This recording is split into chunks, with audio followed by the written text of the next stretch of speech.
આજથી થોડાક દિવસ પહેલાં ગોંડલના રીબડાનો યુવાન અમિત ખૂટે પોતાના વાડીમાં જીવન ટૂંકાવી લીધું હતું. આ ઘટનાથી સમગ્ર ગોંડલમાં પ્રત્યાઘાતો પડવાની શરૂઆત થઈ હતી. ત્યારે એક સુસાઇડ નોટ પણ મળી આવી હતી અને આ સુસાઇડ નોટમાં અનિરુદ્ધસિંહ જાડેજા, રાજદીપસિંહ રીબડા, પૂજા રાજગોર અને રિદ્ધિ પટેલ નામની યુવતીઓના નામનો સમાવેશ થાય છે. અને આ સુસાઇડ નોટ મામલે ગોંડલ તાલુકા પોલીસ સ્ટેશન ખાતે ફરિયાદ પણ નોંધાઈ હતી.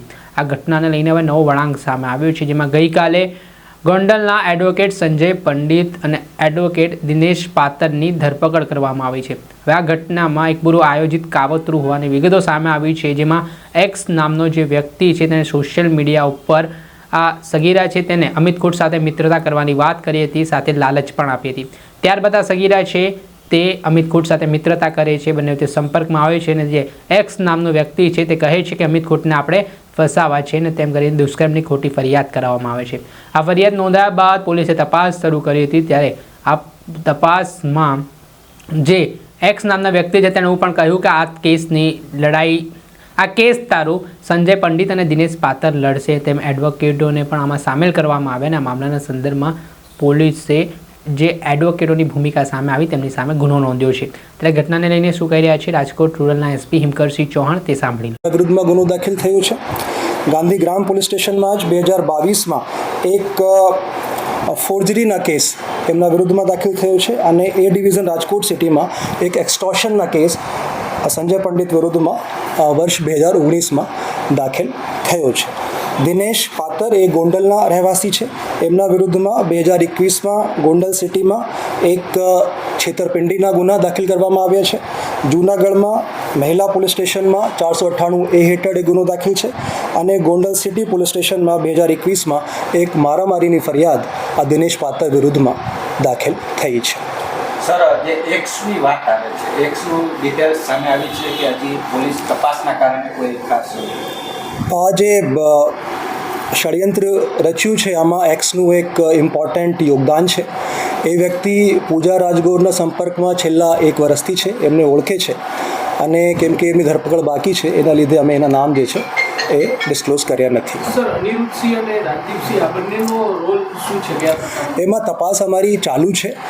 અમે 4 લોકોની ધરપકડ અત્યાર સુધીમાં કરી છે અને જ્યારે આ એક્સ જે વ્યક્તિ છે એ પકડાશે એની પૂછપરછમાં આગળ કોણ વ્યક્તિ હતા જેણે એમને કીધું હતું કે આ કાવતરું રચવાનું છે, તો એની જે પૂછપરછ પછી જ આ જે વાત છે ક્લિયર થશે કે આમાં કોણ વ્યક્તિઓ હતા તેને એમ વ્યક્તિને કીધું હતું કે આ કામ કરવાનું છે. એ જે સુસાઇડ નોટ છે એમને આ સુસાઇડ નોટને FSLમાં મોકલી દેવામાં આવશે ટૂંક સમયમાં જ.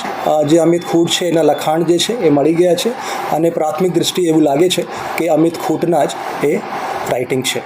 અમિત ખૂટને ફસાવવા માટે કેટલા સમયથી આ પ્રકારે આ કાવતરું રચવામાં આવ્યું? છોકરીએ કઈ રીતે અમિતને ફસાવ્યું? હા, એ જે મેં પહેલાં કીધું કે 2જી તારીખે આ બનાવ બન્યો છે જેમાં રેપ વિથ પોક્સો દાખલ થઈ છે.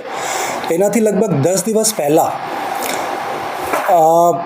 જે સગીર વયની છોકરી છે એણે જે અમિત ખૂટ છે ભોગ બનનાર એના ઇન્સ્ટાગ્રામ ઉપર એક પોસ્ટ હતી અમિતની, એ લાઈક કરી હતી અને એના પછી બંને એકબીજાના સંપર્કમાં આવ્યા અને બંનેમાં ચેટ શરૂ થઈ. આટલું જ નહીં, આ જે સગીર વયની છોકરી છે એમના જે ક્રેડેન્શિયલ્સ છે ઇન્સ્ટાગ્રામના એ વ્યક્તિ એક્સ જે છે એને લઈ લીધા અને પોતે જ સગીર વયની છોકરી બનીને અમિત ખૂટ સાથે ચેટ પણ કરતા હતા. જ્યારે ઇન્સ્ટાગ્રામ ઉપર ચેટ કરવાની હોય તો આ એક્સ નામના વ્યક્તિ એ કરે અને જ્યારે ફોન ઉપર વાત કરવાની હોય તો આ જે સગીર વયની છોકરી હતી એ વાત કરતી હતી. તો અમિત ખૂટને લાગ્યું કે આ એક જેન્યુઇન કેસ છે, તો આમાં એમને મળીએ અને પછી જે આગળ થયું છે એ આપને વિદિત છે. સાહેબ, સંજય પંડિત અને દિનેશ પાતર સામે અગાઉ પણ અનેક ગુનાઓ નોંધાઈ ચૂક્યા છે. કયા કયા ગુનાઓ? એ મેં મેન્શન પહેલાં કરી દીધું છે. આમાં કોઈ કથિત પત્રકારોની ભૂમિકા કે કોઈ સામે આવ્યું છે? એમાં અમારી તપાસ ચાલુ છે. અત્યાર સુધીમાં અમારા ધ્યાન ઉપર નથી, પણ જો કોઈ એવી ભૂમિકા કોઈ પણ વ્યક્તિની સામે આવશે તો મીડિયા સમક્ષ રજૂ કરવામાં આવશે. એ અમે પ્રોફેશનલી આમાં આગળ વધી રહ્યા છીએ. જે મેં પહેલાં કીધું કે 4 વ્યક્તિની ધરપકડ થઈ છે અને પછી વ્યક્તિ એક્સ મળશે તો એની પૂછપરછમાં આગળ ખબર પડશે કે એવા કયા વ્યક્તિઓ હતા જેના કહેવાથી આ જે ઘટના છે એને અંજામ આપવામાં આવ્યું છે. રીબડામાં એક ફરિયાદ દાખલ થયેલીમાં આરોપી પર પકડી પાડવામાં આવી છે. ચોંકાવનારી વિગતો તપાસમાં સામે આવી છે. શું આખી હકીકત? ગઈ તારીખ 5/5/25ના દિવસે અમિત ખૂંટ નામના વ્યક્તિએ રીબડા ગામમાં પોતાની વાડીમાં ગળે ફાંસો ખાઈ આપઘાત કર્યો હતો.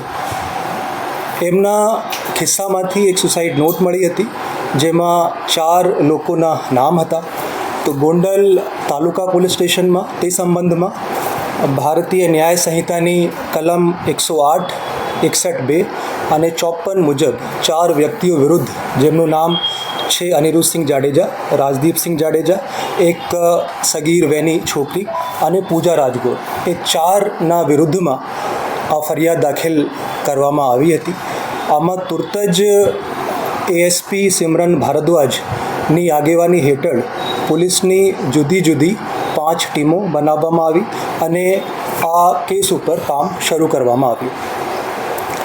આ 6મી તારીખે સવારે આજે 2 મહિલાઓ છે એમને ગોંડલ તાલુકા પોલીસ સ્ટેશનમાં લઈ જઈને એમની સઘન પૂછપરછ શરૂ કરવામાં આવી. 6 કલાકની લાંબી પૂછપરછ પછી એ જે 2 મહિલાઓ છે એ બંને પોતાના જે કાવતરું છે એની જે કર્યું છે એ બધી કબૂલાત આપી.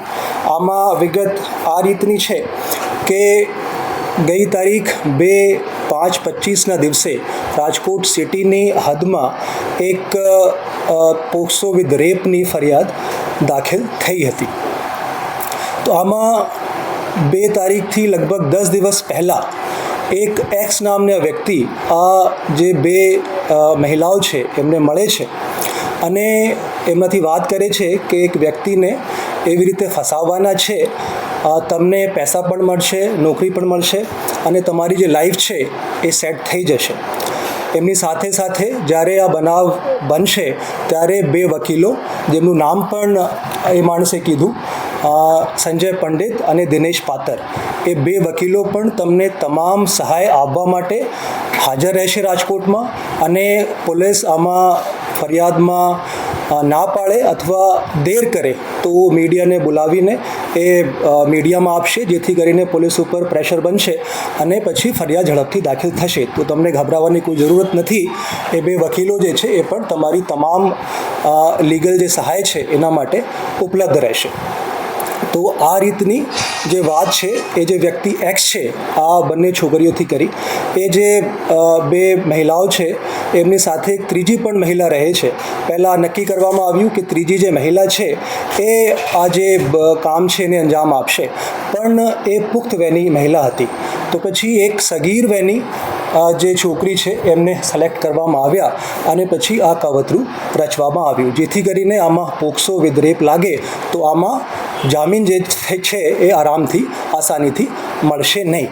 તો આ વસ્તુ ધ્યાનમાં રાખીને એક સગીર વયની જે છોકરી છે એના આમાં યુઝ કરવામાં આવ્યું છે. તો બંને જે છોકરીઓ છે, એક સગીર વયની અને પૂજા રાજગોર, એ બંનેની ધરપકડ 6મી તારીખે સાંજે કરવામાં આવી હતી અને ગઈકાલે કોર્ટમાં પ્રોડ્યુસ કરતા જે સગીર વયની છોકરી છે એમને રિમાન્ડ હોમ વડોદરા ખાતે મોકલી દેવામાં આવ્યું છે અને પૂજા રાજગોરના રિમાન્ડ 2 દિવસના મંજૂર થયા છે. એના સિવાય ગઈકાલે અમે બંને જે વકીલો છે, દિનેશ પાતર અને સંજય પંડિત, આ બંનેની ધરપકડ કરી છે અને આ બંને વકીલોની જે પૂછપરછ છે અત્યારે ચાલુ છે. આજે સાંજે આ બંને વકીલોને કોર્ટમાં પ્રોડ્યુસ કરવામાં આવશે. આ જે બંને વકીલો છે એમના ગુનાહિત ઇતિહાસ પણ છે. સંજય પંડિત એ રાજકોટના રહેવાસી છે. એના વિરુદ્ધમાં એ ડિવિઝન રાજકોટ સિટીમાં એક રેપની ફરિયાદ દાખલ થઈ છે 2023માં. ગાંધીગ્રામ પોલીસ સ્ટેશનમાં રાજકોટ સિટીમાં 2019માં એક એટ્રોસિટી એક્ટ હેઠળ. દર્શક મિત્રો, એન કવરેજ ન્યૂઝને આપ લાઇક કરી લો, સબસ્ક્રાઇબ કરી લો અને શેર કરવાનું ભૂલતા નહીં.